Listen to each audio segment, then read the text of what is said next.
Good to see you all. I'm Shreya. In this previous video, we will see about artificial learning. In this video, we are going to see about deep learning and supervised learning algorithms.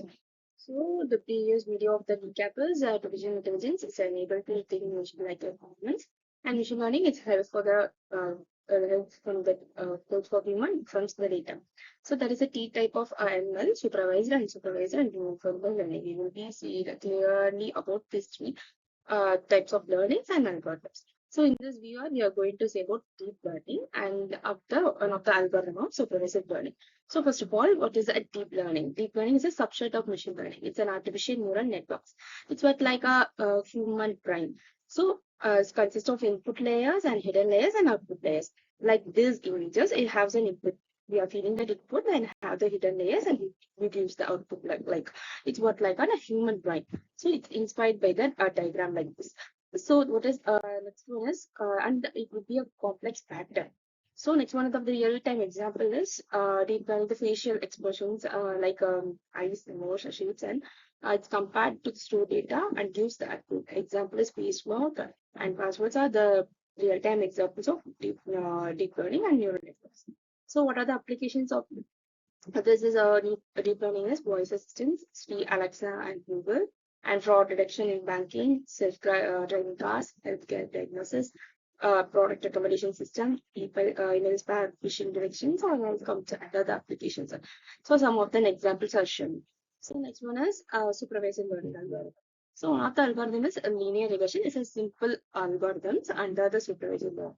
So linear, what is the linear regression? Is a simply it's predict the output of the line with the basic formula of y equal to mx plus c. So it's a dependent variable based on the y and one more independent variable of x. It will be detected by a graph and it detects the output and gives a simple graph and it will find the output of the straight line. So y is a predicted output. It is a dependent variable and x is an independent input future. It's an independent variable and m is the slope of the line and c is an intercept. So the best examples of predicting house price based on the area. I will show you the next step-by-step working and a real-time example. First of all, collect the data. For example, house size and their respective prices. So plot the data points by the x-axis and y-axis price. Next one is find the best fitting lines, like a statistical output of maximize or minimizing the lines by weighting. That main formula is calculated by mx plus cy is equal to mx plus cy is equal to mx plus c. For example, we will like 1,800 square feet of input value. It will be plot by the area and the rate by xy variables and reduce the output. So evaluate our accuracy. How close it will be a real would be matrix and it will be r square value. It will be the output. It maybe comes under the error by measuring some of the values. So the graphs look like this. So the under values are sizes and when x values are sizes 1,200, 1,400, 1,600. Then y-axis are the prices. So likewise, it will be predicted by the slope m and slope, the line is called m slope and would be intercept would be a c.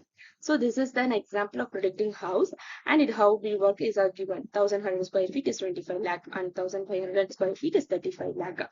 Likewise. So it's an algorithm for best fitting out the points. And once it's trained, it will use and automatically another other projects and other houses and predictions.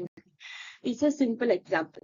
So next one is how these applications are predicting house and prices and forecasting sales and stock trending markets. Investing on stock markets and share markets are like this comes under these problems. So estimating temperature, rainfall or demand, it also comes under the example. See the map or see the example. It shows like that. Cost predictions in marketing and finance are also applications and comes under this algorithm based one thing. Next one is advantages and limitations. First of all, the advantages are simple and easy to implement and works well in linear related and data and interpreted in efficiency.